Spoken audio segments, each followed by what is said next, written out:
Chapter 6 of Narrative of the Life of David Crockett of the State of Tennessee. About 800 of the volunteers, and of that number I was one, were now sent back, crossing the Tennessee River and on through Huntsville, so as to cross the river again at another place and to get on the Indians in another direction. After we passed Huntsville, we struck on the river at the Muscle Shoals, and at a place on them called Melton's Bluff. This river is here about 2 miles wide, and a rough bottom. So much so, indeed, in many places as to be dangerous, and in fording it this time, we left several of the horses belonging to our men, with their feet fast in the crevices of the rocks. The men, whose horses were thus left, went ahead on foot. We pushed on till we got to what was called the Black Warriors' Town, which stood near the very spot where Tuscaloosa now stands, which is the seat of government for the state of Alabama. This Indian town was a large one, but when we arrived we found the Indians had all left it. There was a large field of corn standing out, and a pretty good supply in some cribs. There was also a fine quantity of dried beans, which were very acceptable to us, and without delay we secured them, as well as the corn, and then burned the town to ashes, after which we left the place. In the field where we gathered the corn we saw plenty of fresh Indian tracks, and we had no doubt they had been scared off by our arrival. We then went on to meet the main army at the Fork Road, where I was first to have met Major Gibson. We got that evening as far back as the encampment we had made the night before we reached the Black Warriors' Town, which we had just destroyed. The next day we were entirely out of meat. I went to Colonel Coffee, who was then in command of us, and asked his leave to hunt as we marched. He gave me leave, but told me to take mighty good care of myself. I turned aside to hunt, and had not gone far when I found a deer that had just been killed and skinned, and his flesh was still warm and smoking. From this I was sure that the Indian who had killed it had been gone only a very few minutes, and though I was never much in favor of one hunter stealing from another, yet meat was so scarce in camp that I thought I must go in for it. So I just took up the deer on my horse before me and carried it on till night. I could have sold it for almost any price I would have asked, but this wasn't my rule, neither in peace nor war. Whenever I had anything and saw a fellow being suffering, I was more anxious to relieve him than to benefit myself. And this is one of the true secrets of my being a poor man to this day. But it is my way. And while it has often left me with an empty purse, which is as near the devil as anything else I have seen, yet it has never left my heart empty of consolations which money couldn't buy. The consolations of having sometimes fed the hungry and covered the naked. I gave all my deer away, except a small part I kept for myself, and just sufficient to make a good supper for my mess, for meat was getting to be a rarity to us all. We had to live mostly on parched corn. The next day we marched on, and at night took up camp near a large cane brake. While here, I told my mess I would again try for some meat, so I took my rifle and cut out, but hadn't gone far when I discovered a large gang of hogs. I shot one of them down in his tracks, and the rest broke directly toward the camp. In a few minutes the guns began to roar, as bad as if the whole army had been in an Indian battle, and the hogs to squeal as bad as the pig did when the devil turned barber. I shouldered my hog and went on to the camp, and when I got there I found they had killed a good many of the hogs, and a fine fat cow into the bargain that had broke out of the cane brake. We did very well that night, and the next morning marched on to a Cherokee town, where our officer stopped and gave the inhabitants an order on Uncle Sam for their cow and the hogs we had killed. The next day we met the main army, having had, as we thought, hard times, and a plenty of them, though we had yet seen hardly the beginning of trouble. After our meeting, we went on to Radcliffe's, where I had been before, while out as a spy, and when we got there we found he had hid all his provisions. We also got into the secret that he was the very rascal who had sent the runner to the Indian camp with the news that the Red Sticks were crossing at the 10 Islands, and that his object was to scare me and my men away, and send us back with a false alarm. To make some atonement for this, we took the old scoundrel's 2 big sons with us and made them serve in the war. We then marched to a place which we called Camp Wills, and here it was that Captain Cannon was promoted to a colonel, and Colonel Coffee to a general. We then marched to the 10 Islands on the Coosa River, where we established a fort, and our spy companies were sent out. They soon made prisoners of Bob Catala and his warriors, and in a few days afterwards we heard of some Indians in a town about 8 miles off. So we mounted our horses and put out for that town, under the direction of 2 friendly Creeks we had taken for pilots. We also had a Cherokee colonel, Dick Brown, and some of his men with us. When we got near the town we divided, one of our pilots going with each division, and so we passed on each side of the town, keeping near to it until our lines met on the far side. We then closed up at both ends, so as to surround it completely, and then we sent Captain Hammond's company of Rangers to bring on the affray. He had advanced near the town when the Indians saw him, and they raised the yell and came running at him like so many red devils. The main army was now formed in a hollow square around the town, and they pursued Hammond till they came in reach of us. We then gave them a fire, and they returned it, and then ran back into their town. We began to close on the town by making our files closer and closer, and the Indians soon saw that they were our property. So most of them wanted us to take them prisoners, and their squaws and all would run and take hold of any of us they could, and give themselves up. I saw 7 squaws have hold of 1 man, which made me think of the Scriptures. So I hollered out the Scriptures was fulfilling, that there was 7 women holding to 1 man's coat-tail. But I believe it was a hunting shirt all the time. We took them all prisoners that came out to us in this way, but I saw some warriors run into a house until I counted 46 of them. We pursued them until we got near the house, when we saw a squaw sitting in the door, and she placed her feet against the bow she had in her hand, and then took an arrow, and raising her feet, she drew with all her might and let fly at us, and she killed a man, whose name I believe was Moore. He was a lieutenant, and his death so enraged us all that she was fired on, and had at least 20 balls blown through her. This was the first man I ever saw killed with a bow and arrow. We now shot them like dogs, and then set the house on fire, and burned it up with the 46 warriors in it. I recollect seeing a boy who was shot down near the house. His arm and thigh was broken, and he was so near the burning house that the grease was stewing out of him.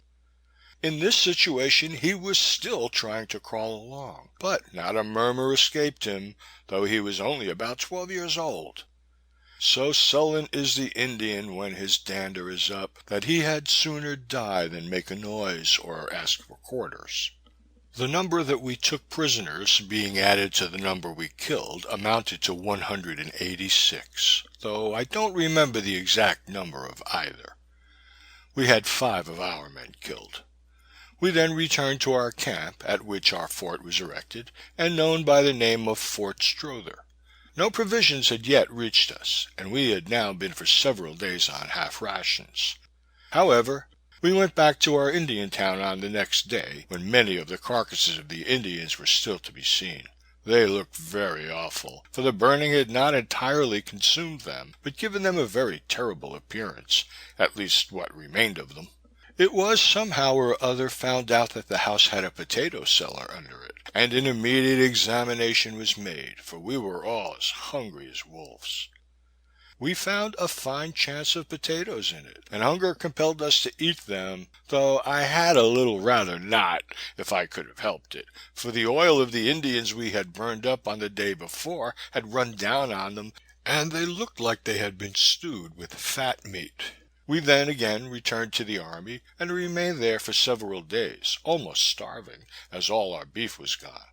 We commenced eating the beef hides, and continued to eat every scrap we could lay our hands on. At length an Indian came to our guard one night, and hollered, and said he wanted to see Captain Jackson. He was conducted to the General's marquee, into which he entered, and in a few minutes we received orders to prepare for marching. In an hour we were all ready, and took up the line of march. We crossed the Coosa River, and went on in the direction to Fort Talladega. When we arrived near the place, we met 1,100 painted warriors, the very choice of the Creek Nation. They had encamped near the fort, and had informed the friendly Indians who were in it that if they didn't come out and fight with them against the whites, they would take their fort and all their ammunition and provision. The friendly party asked 3 days to consider of it, and agreed that if on the 3rd day they didn't come out ready to fight with them, they might take their fort. Thus they put them off. They then immediately started their runner to General Jackson, and he and the army pushed over, as I have just before stated. The camp of warriors had their spies out, and discovered us coming, some time before we got to the fort. They then went to the friendly Indians and told them Captain Jackson was coming, and had a great many fine horses, and blankets, and guns, and everything else. And if they would come out and help to whip him, and to take his plunder, it should all be divided with those in the fort.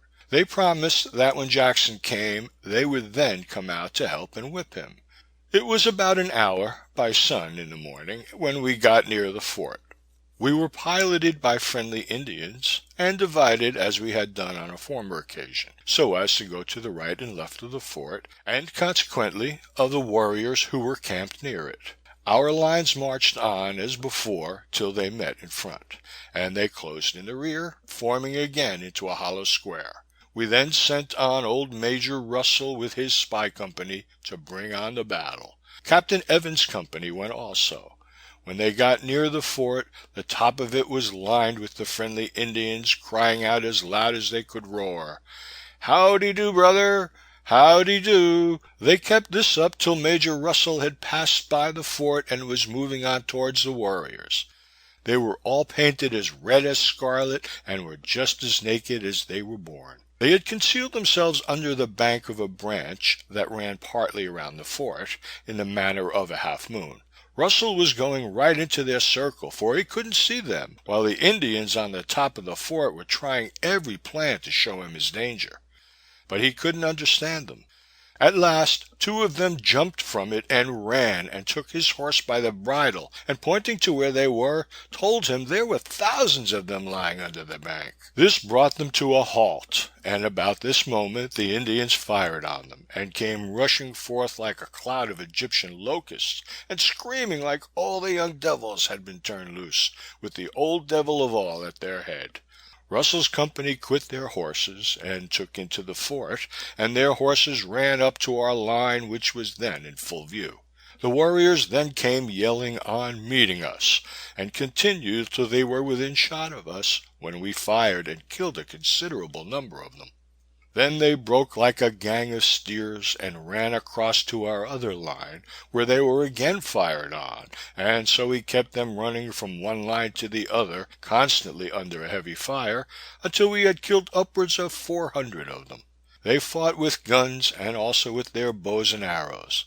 But at length they made their escape through a part of our line, which was made up of drafted militia, which broke ranks, and they passed. We lost 15 of our men, as brave fellows as ever lived or died. We buried them all in one grave, and started back to our fort. But before we got there, 2 more of our men died of wounds they had received, making our total loss 17 good fellows in that battle. We now remained at the fort for a few days, but no provision came yet, and we were all likely to perish. The weather also began to get very cold, and our clothes were nearly worn out, and horses getting very feeble and poor. Our officers proposed to General Jackson to let us return home and get fresh horses and fresh clothing, so as to be better prepared for another campaign. For our 60 days had long been out, and that was the time we entered for. But the General took the responsibility on himself and refused. We were, however, determined to go, as I am to put back the deposits if I can." With this, the General issued his orders against it, as he has against the bank. But we began to fix for a start, as provisions were too scarce.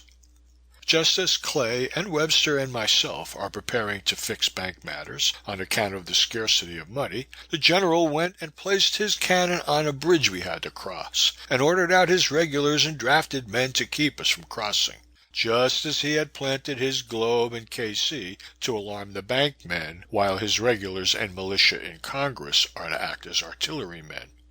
But when the militia started to guard the bridge, they would holler back to us to bring their knapsacks along when we come, for they wanted to go as bad as we did. Just as many a good fellow now wants his political knapsack brought along, that if, when we come to vote, he sees he has a fair shake to go, he may join in and help us take back the deposits. We got ready and moved on till we came near the bridge, where the General's men were all strung along on both sides, just like the office holders are now, to keep us from getting along to the help of the country and the people. But we all had our flints ready picked, and our guns ready primed, that if we were fired on, we might fight our way through, or all die together, just as we are now determined to save the country from ready ruin, or to sink down with it. When we came still nearer the bridge, we heard the guards cocking their guns, and we did the same, just as we have had it in Congress, while the government regulars and the people's volunteers have all been setting their political triggers. But after all, we marched boldly on, and not a gun was fired, nor a life lost.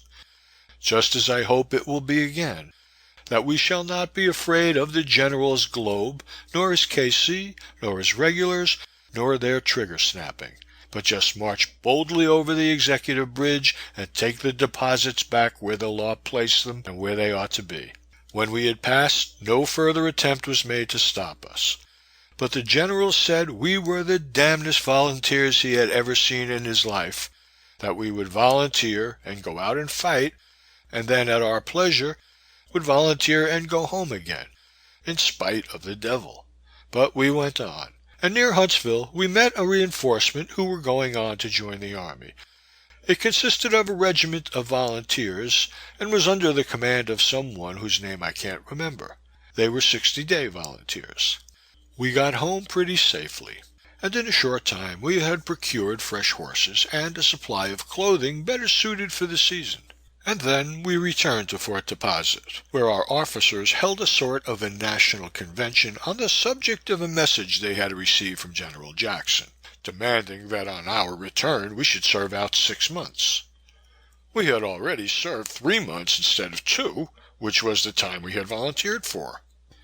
On the next morning, the officers reported to us the conclusions they had come to, and told us if any of us felt bound to go on and serve out the 6 months, we could do so, but that they intended to go back home. I knowed if I went back home I couldn't rest, for I felt it my duty to be out, and when out, was somehow or other always delighted to be in the very thickest of the danger. A few of us therefore determined to push on and join the army. The number I do not recollect, but it was very small. When we got out there, I joined Major Russell's company of spies. Before we reached the place General Jackson had started, we went on likewise, and overtook him at a place where we established a fort called Fort Williams, and leaving men to guard it, we went ahead, intending to go to a place called the Horseshoe Bend of the Tallapoosa River. When we came near that place, we began to find Indian sign plenty, and we struck up camp for the night. About 2 hours before day, we heard our guard firing, and we were all up in little or no time. We mended our campfires, and then fell back in the dark, expecting to see the Indians pouring in, and intending, when they should do so, to shoot them by the light of our own fires. But it happened that they did not rush in as we had expected, but commenced a fire on us as we were. We were encamped in a hollow square, and we not only returned the fire, but continued to shoot as well as we could in the dark, till day broke, when the Indians disappeared. The only guide we had in shooting was to notice the flash of their guns, and then shoot as directly at the place as we could guess. In this scrape we had 4 men killed and several wounded. But whether we killed any of the Indians or not, we never could tell, for it is their custom always to carry off their dead if they can possibly do so. We buried ours, and then made a large log heap over them and set it on fire, so that the place of their deposit might not be known to the savages, who we knew would seek for them that they might scalp them. We made some horse litters for our wounded, and took up a retreat. We moved on till we came to a large creek which we had to cross, and about half of our men had crossed when the Indians commenced firing on our left wing, and they kept it up very warmly. We had left Major Russell and his brother at the camp we had moved from that morning, to see what discovery they could make as to the movements of the Indians. And about this time, while a warm fire was kept up on our left, as I have just stated, the Major came up in our rear, and was closely pursued by a large number of Indians, who immediately commenced a fire on our artillerymen. They hid themselves behind a large log, and could kill one of our men almost every shot, they being in open ground and exposed. The worst of all was, 2 of our colonels just at this trying moment left their men, and by a forced march crossed the creek out of the reach of the fire. Their names at this late day would do the world no good, and my object is history alone, and not the slightest interference with character. An opportunity was now afforded for Governor Carroll to distinguish himself, and on this occasion he did so, by greater bravery than I ever saw any other man display. In truth, I believe, as firmly as I do, that General Jackson is president, that if it hadn't been for Carroll, we should all have been genteelly licked that time, for we were in a devil of a fix. Part of our men on one side of the creek, and part on the other, and the Indians all the time pouring it on us, as hot as fresh mustard to a sore shin. I will not say exactly that the old general was whipped, but I will say that if we escaped it at all, it was like old Henry Snyder going to heaven, might a Tom tight squeeze. I think he would confess himself that he was nearer whipped this time than he was at any other, for I know that all the world couldn't make him acknowledge that he was pointedly whipped. I know I was mighty glad when it was over and the savages quit us, for I had begun to think that there was one behind every tree in the woods. We buried our dead, the number of whom I have also forgotten, and again made horse litters to carry our wounded. And so we put out and returned to Fort Williams, from which place we had started. In the meantime, my horse had got crippled, and was unfit for service, and as another reinforcement had arrived, I thought they could get along without me for a short time. So I got a furlough and went home, for we had had hard times again on this hunt, and I began to feel as though I had done Indian fighting enough for one time. I remained at home until the army had returned to the Horseshoe Bend and fought the battle there, but not being with them at that time, of course no history of that fight can be expected of me. End of chapter 6.